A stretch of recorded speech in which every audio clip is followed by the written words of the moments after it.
answers. And I think we have a roaming microphone. Now, can I, as I go ahead and pick somebody that asks the first question, but, you know, I mentioned to you that we all have a responsibility for the church, and each of us has a different role. What is the role of the bishop? Is he the one that has all the answers? All the questions? No. No, the Lord set up authority of the church, like the authority I have as a bishop, to guarantee the unity of the church. Now, my role as a bishop, and more importantly, the role of Pope Francis as the Pope, is to guarantee the unity of the church. And not only unity of friendship among ourselves, but the fact that we will have unity with what was taught by the apostles. You know, this church of ours is one holy Catholic and apostolic, which means that we believe today the same things that the apostles taught and believed. And the role of the bishop is to guarantee that unity of heart, but also of mind, with what the church has always taught. So, I don't have all the answers, but I want to bring all of us to unity. And go ahead, first question, would you please identify yourself, and then question. Now, I want to say this, there's a lot of echo, especially up here, so I may not understand you, I may have to ask you to repeat yourself, so be patient with me. Okay. Thank you, Archbishop. My name is Joseph. I'm from Toronto, Canada. Thank you for being with us today.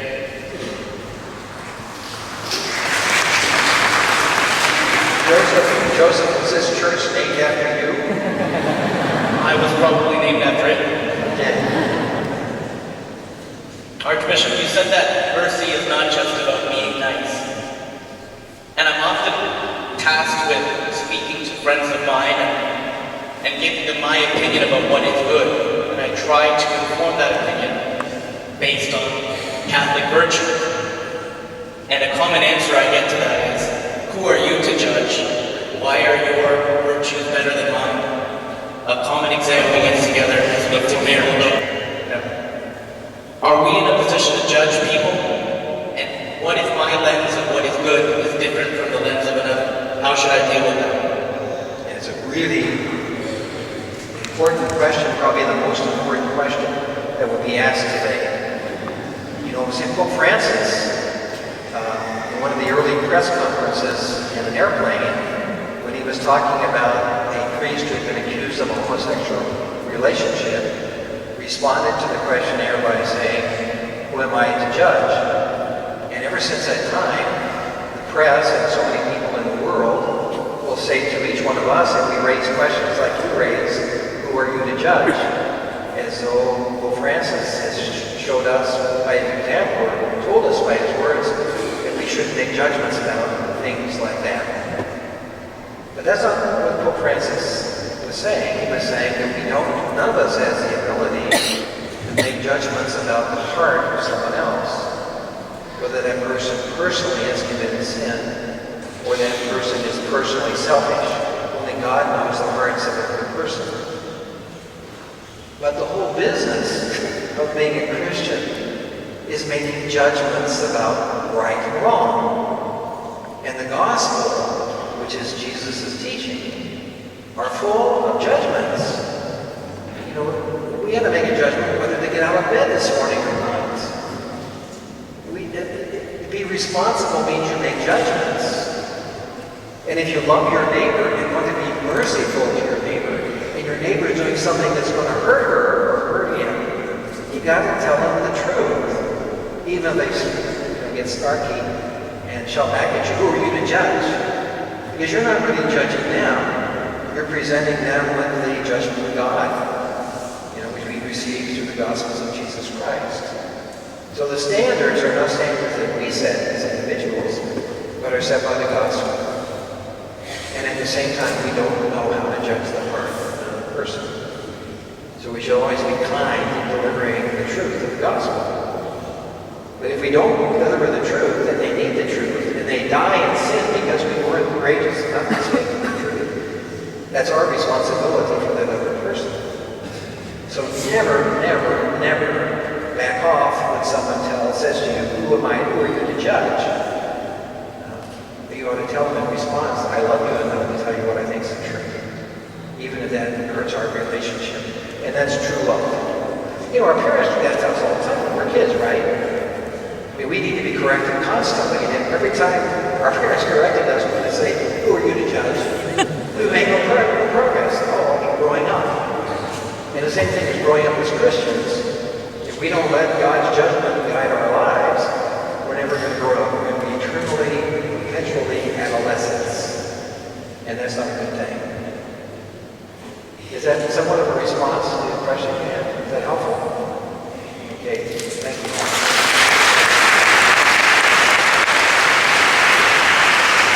You can disagree with me too, by the way, when I say things. You don't have to agree with me. If I don't answer your questions fully enough or you don't think it's a true answer, you're free to tell me that.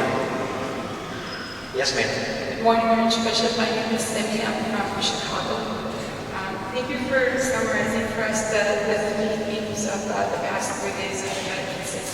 For me, the first theme about mercy, now is the time for mercy, was very challenging, the part that said now and not later. I do feel very convinced about the need to be merciful. But a two-part question. I think when I experience the call to be merciful, when I look inside, I immediately become very aware of my brokenness and my poverty, and sometimes my inability to find the strength and the richness to be merciful. So there's interiorly a challenge to be merciful now.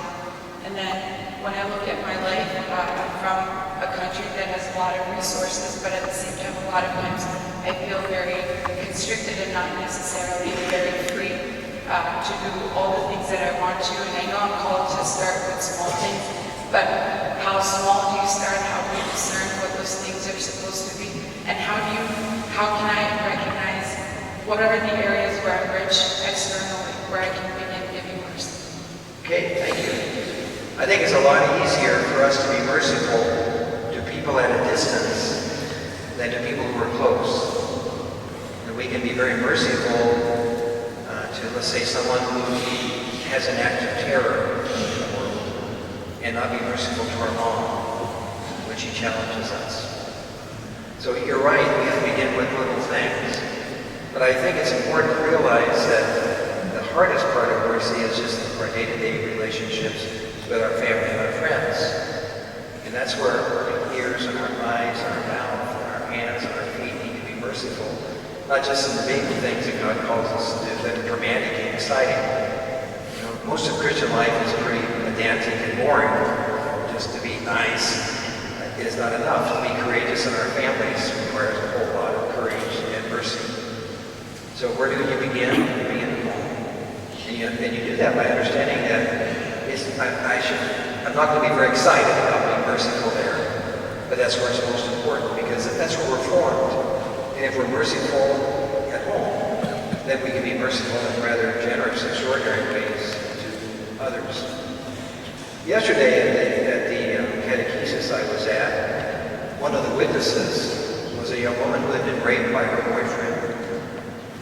And she talked about two things, about receiving the mercy of God in her own life because of that. She had been drinking a lot, living kind of a riotous life, and she felt responsible for that part. But the second part of her talk was forgiving the boy who had done it, which is really an extraordinary thing in these days.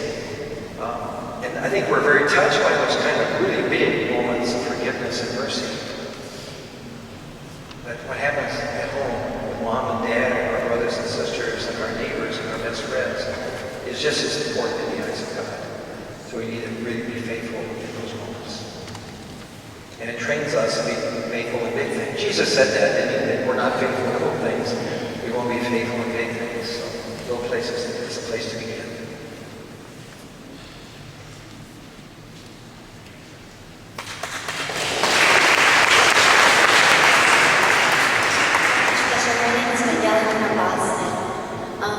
I really love what you said about balancing mercy with truth, that truth is a part of mercy.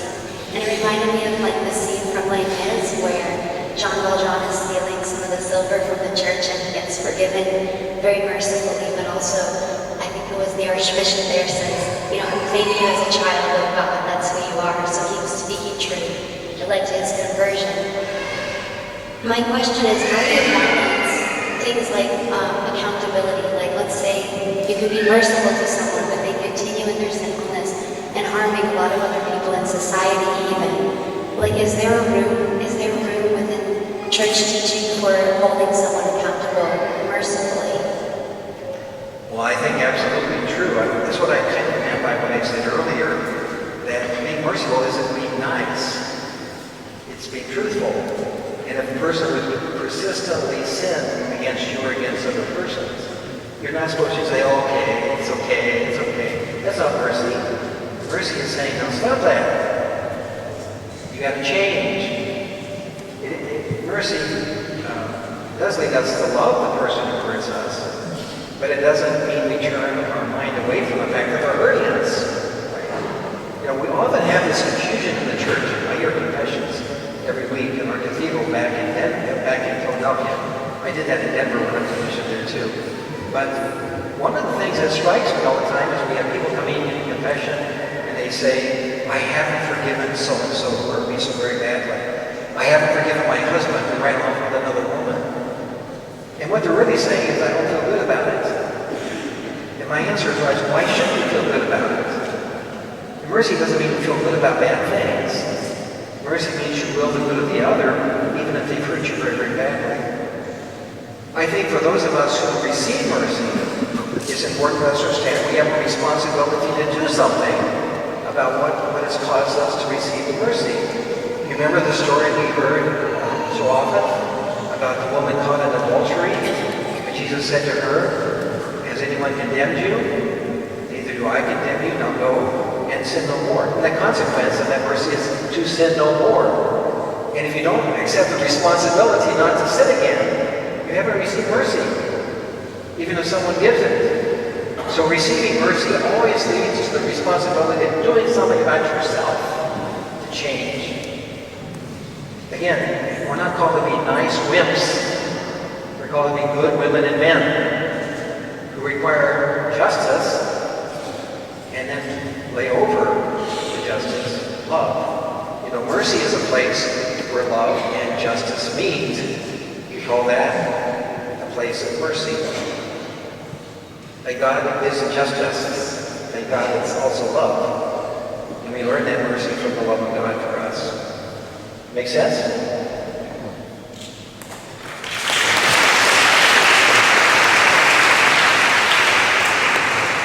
Good morning. I'm Shanice. I'm from India.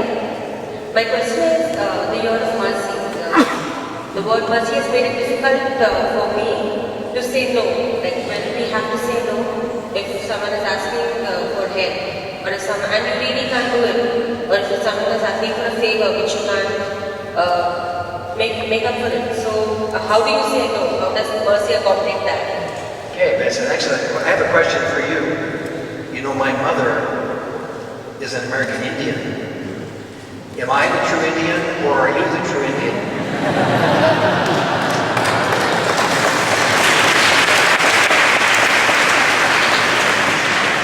You didn't answer me. She is, because Columbus and those folks thought they were in India when they arrived in North America, so they called my ancestors, the indigenous people of North American Indians, but we not were Indians. You're the true one.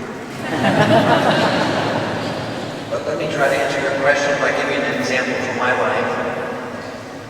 This time of year in the United States, we open Catholic schools, and we have lots of them in Philadelphia. And we have lots of people who go to those schools and have a hard time paying the tuition. And in August of every year, I get hundreds of requests to forgive the tuition and let the children come free. If I would do that, I would close all the schools, because we can't run a school without any resources to run them. So I'm constantly saying no to people. And that's your question, Mercy. How can you say no to people in great need and be merciful? But what I do when I say I don't have the money to do that, I say, I'm going to help you find someone who might help you. So I have a duty to help them find someone to help them, even if I have to say no myself. And I think that's what we do. We don't get tired of helping people. We ask the Lord to give us merciful feet so we can run to find the next person to help. And sometimes we can't even do that, actually. But we keep trying and trying and trying. So we don't just say, nope. Mercy requires us to do even more by helping others find who will help them if we can't do it ourselves. Does that make sense? Archbishop, we have a question over this way. Good morning, Archbishop. My name is Lijo. Can you get closer to the microphone? My name is Lijo. I'm from UK. And nowadays, in UK context, we don't, the priests are outstretched. There are less faculties in the church, and churches are closing down. And we only see people when they're baptized after a few years for Holy Communion. And there is a huge gap from Holy Communion to confirmation. And after confirmation, if there is marriage, then that occurs. How do you fill this gap? There is a huge gap between these this sacrament. So after that, we won't usually see them in the church. So how church is dealing with this situation and how we can help in those situations. Okay, I don't know if I have an answer to your question. I don't know that I understand it completely.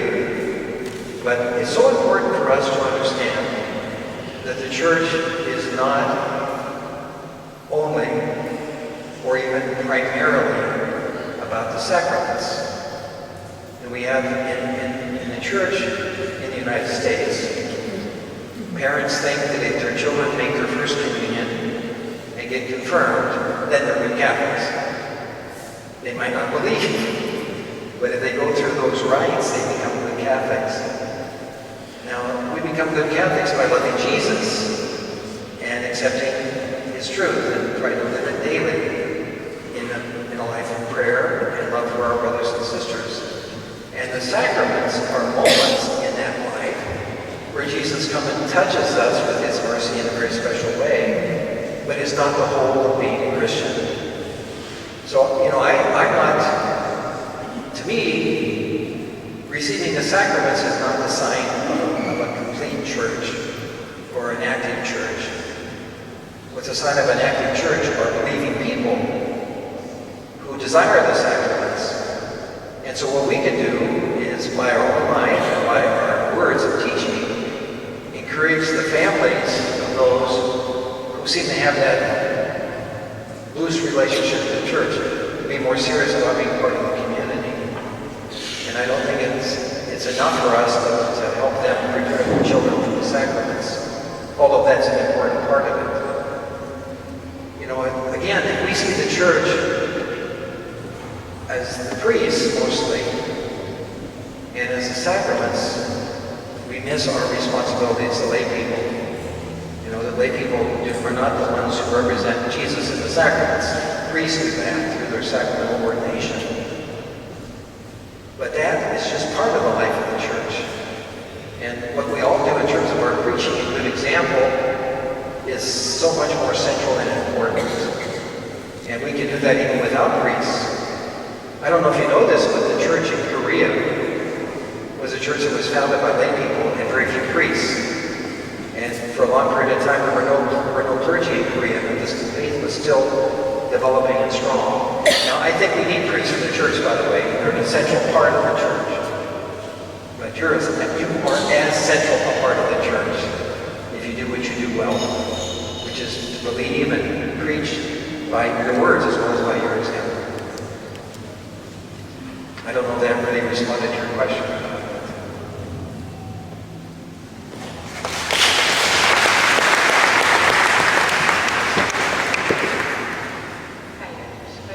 I can't hear a word you're saying. You're not speaking loud enough into the mic. You were talking about how mercy can be used acts of kindness, and it can be more of an exterior behavior. And so excuse me for asking a question to back up a little bit. The way that we can guard against that, how we can make it more interior, given that pride and fear are insidious, and if we're either in desolation or how can we encounter intimately God's mercy so that when we do act in mercy, it's more coming from an interior place and not an exterior place? I know that prayer and confession are important, but what other steps can we take to make sure that we encounter God's mercy in an intimate way so that we can carry it out more genuinely? I don't know how to answer that kind of question. I think what you asked me, because I really didn't hear all you said, was how do we interiorize mercy so that our acts of mercy can be more authentic? Yeah, how we experience it more intimately so it's interior, an act from the interior. Does that make sense? Well, it does in a way, but I don't know how you can do that because I don't know you. See, we're all different. For me, the most important moments of God's mercy for me are in the sacrament of confession. Now, I go to confession every week in the sense that I hear confessions every week. And that's an extraordinary moment for me to experience the mercy of God. Not just for people who confess to me, but for me to see it at work. To see people change, to see people who haven't been in confession for 30 years finally there. I mean, it's extraordinary what God does. You know, and when God does it, we don't do it. Mercy is a grace which we don't deserve, which God gives us. And it seems to me that what we can do is open our hearts to receive it. First of all, by asking for it. You know, asking God to experience His gift of mercy. And He gives us what we ask for. Jesus tells us that time and time again. So I think the way we probably do what you're asking is to ask for it, kind of deeply, ask for it in the depths of our hearts. And if we do, does God give His children a snake when they ask for bread, a stone when they ask for bread? No, He gives bread when they ask for bread. And God will give you mercy if you ask for it. So, you know, and I don't think that we should think that there's deep mercy and there's shallow mercy. Sometimes we feel it, sometimes we don't, but it's there. You know, the Christian life doesn't depend on our feelings. It depends on the grace of God, right? And so I don't think we can judge whether it's deep or not. If we have stirrings of mercy in our heart, we can trust that's from the Holy Spirit. And we shouldn't judge it to be shallow or to be deep, because God gives us what He wants to give us. I don't know that I really answered your question. Thank you, Archbishop. We have a question over on this side. Okay. Hello, Archbishop. My name is Ricky, and I'm from Chicago. My question was, I really enjoyed the point you said about mercy doesn't mean being nice. I think that's something very important.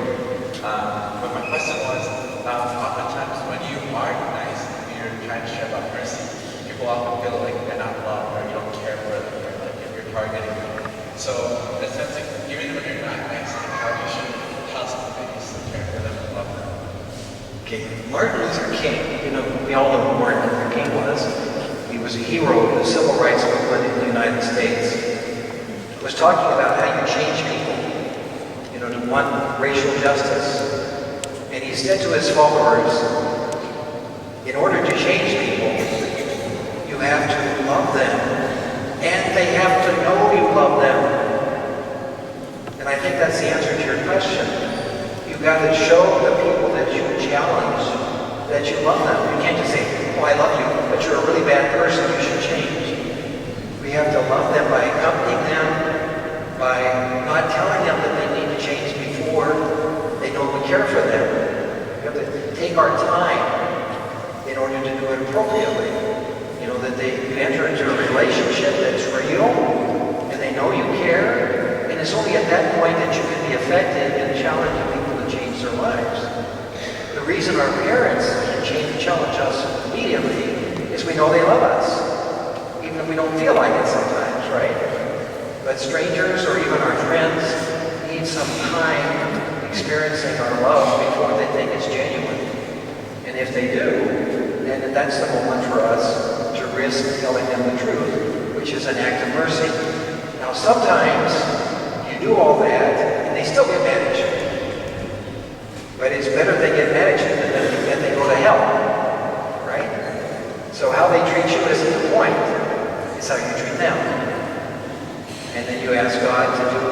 make up for what's lacking in your approach. Make sense? Okay.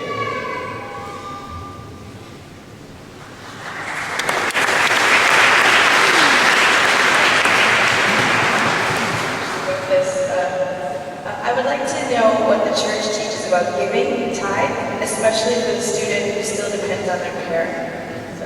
Oh, the question of tithing. That's probably a question for the Western world in some sense, from the United States. You know, the Protestants are into tithing more than Catholics are. Tithing means you give God 10% of what you have as a sign of your dependence on God and your gratitude to God. And the question was, what's required of us for tithing when we're still dependent on our parents for money when we're in school, I guess, right? And what I would say is it's easy to give away your parents' money. It's much harder if you give away the money that you would use for yourself, like instead of going to a movie, you give the tithe to the poor, or instead of buying a dress or a magazine, or taking a ride on your motorcycle, whatever, that you give the money that would have been spent for your pleasures to the poor. So I think that all of us, even more tiny, have a duty to give to the poor. Even if we're poor, we have a duty to give to the poor. It's sacrificial giving. It's not from our excess, it's from our substance that we're called to give. And so I think that even if we are dependent on our parents, we really ought to give to the poor, but it ought to be something that we would use for ourselves rather than asking them for more money so we can give their money to the poor. Seminarians ought to give too, so should priests. And one thing I'm always embarrassed about is that the collection, they never bring it up to the sanctuary. You know, you're collecting your money but not mine. And if we are co-responsible for the church, that means I'm supposed to give too, right? So when you go home, tell your pastor that you ought to have the collection get something from the sanctuary. Archbishop, we have a question. Looking. Right here. Okay. Hi, Archbishop. My name is Joel from Canada. I like the point, or was touched by the point where you said you had to show mercy despite your own feelings. Now, when you're trying to show that mercy and that virtue despite the feelings of hurt that you feel yourself, is that mercy still authentic? And even if you do show mercy to the person that hurt you, can you still feel that hurt even after showing that mercy? And does that mean that mercy is still valid? Does that mean you've truly shown mercy? Help me clarify if I don't answer your question appropriately.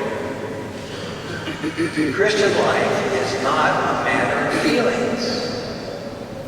An example of that would be a husband loving his wife. Which is more an act of love?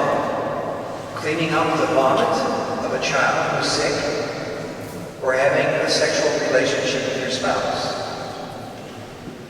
They're both acts of love, right? But one thing feels good, the other feels awful. So, love is not a matter of feeling, it's a matter of doing what's right. And so you may not feel like forgiving someone, but if you choose to do that even when you don't feel like it, that is an act of authentic mercy, perhaps more authentic than if you feel really generous and good about it and are all emotional. So it seems to me that mercy is a choice rather than a feeling. And it's good to have a feeling too, by the way. But if you don't have it, that doesn't mean you're not merciful. It just means you're not feeling that way. Most of the time I like to preach. There's some Sundays I don't want to get up there at all. But I do it. And perhaps that's the best Sunday. Even if I don't think I'm doing very well or I don't get a lot of response. Because I'm doing what I should do. Because of my responsibilities. So don't confuse your feeling with what's merciful and what's not. Just do what's right.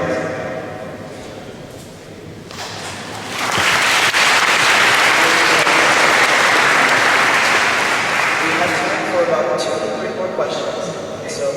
our next question comes from you. Good morning, Archbishop. I'm just stepping if you cannot see me. Alright, I'm Simi from UK. Thank you for sharing about how to incorporate justice into the language of mercy. So I'm an engineer by profession, Archbishop, and I would like to say that there are so many things which is happening around the world, except the bereavement. You're speaking too fast, Mike. Okay, maybe because I'm from India, they can't spell that. So there are a lot of problems or issues around the world. I have a better, come up here. Now she's short like I am, so you can't see.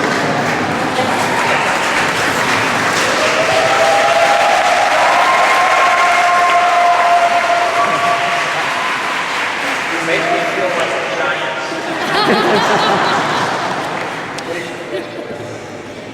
My question is that there are a lot of issues in the society, in our local societies around the world.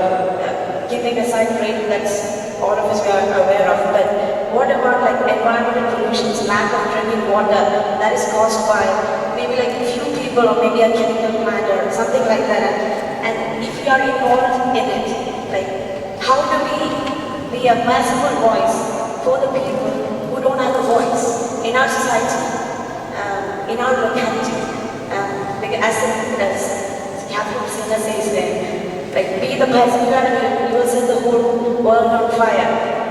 Or, if I'm right, I don't know. So yeah, how can we be a merciful voice for our friends, for our neighbors in different parts of the world who don't have a voice? Excellent, excellent.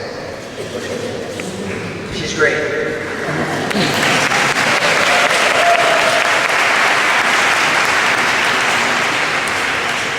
You know, good things come in small packages.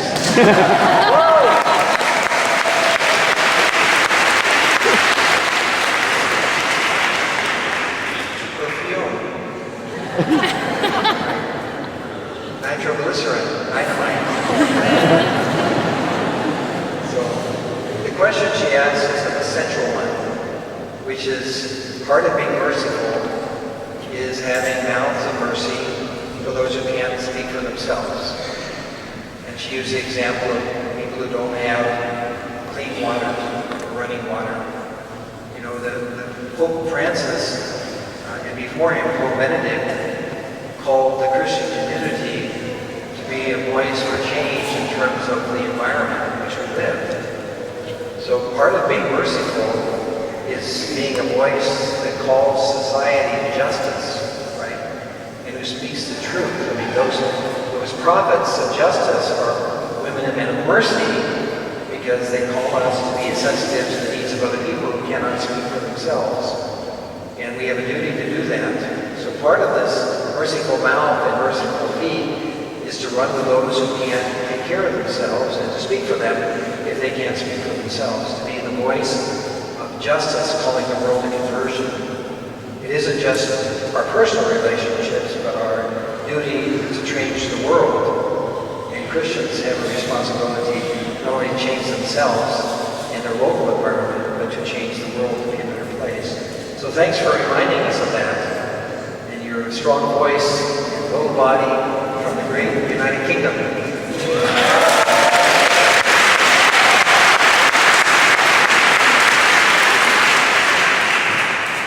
Hello, my name is Ben. I'm from the United States. So, in your talk, you touched a little bit about how the devil hates the church and how the devil fears Christians, wants Christians to be alone and like is afraid and hates the spiritual strength of the church being together as one body. And I think you also touched on a little bit too, explaining how really we can grow in mercy through learning to be merciful to our brothers and sisters within the church, within our family and friends.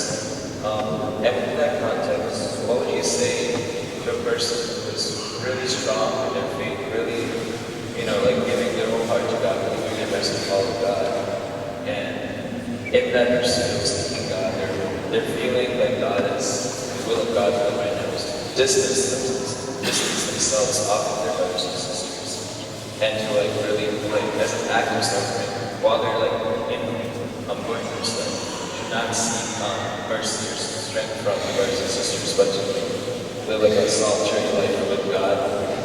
And also just if you can touch on that with the context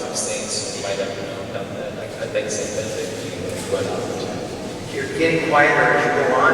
So all I heard about the last set was St. Benedict, but I didn't hear any more. Touched on how St. Benedict went into a cave for at least a decade. I'm not too sure, but they're like saints who know to just drive off, like because the will of God did that. What I think he's asking us is, what is the role of the contemplative in our society? The contemplative vocation, withdrawing from the world to concentrate on your relationship with God, was very valuable when I was a young man. But in today's world, it's not understood or valued very, very much. But it seems to me that the role of the contemplative person is a wonderful role of mercy, because they're helping us to understand the reality of God. This woman, this man goes off, is a lesson to me that I should be living at least part of my life with God, if that person's leading all of his life with God. And it seems to me that the contemplative has traditionally prayed for the church, and not just about God and me. The person dedicates her life or his life to praying for the broader community. And that can be a great act of mercy and a great act of love. So I think we need to value that way of life, which isn't valued enough today, and not to see it as selfish, because it's heroic and generous if lived appropriately. Archbishop, we have one more question for you. Best until last, I understand. Good morning, Archbishop. My name is Cameron. I come from Dubai, but I'm originally from India. So we came from India, which is a land of diverse cultures and religious tradition. I come from a very staunch Orthodox Catholic family.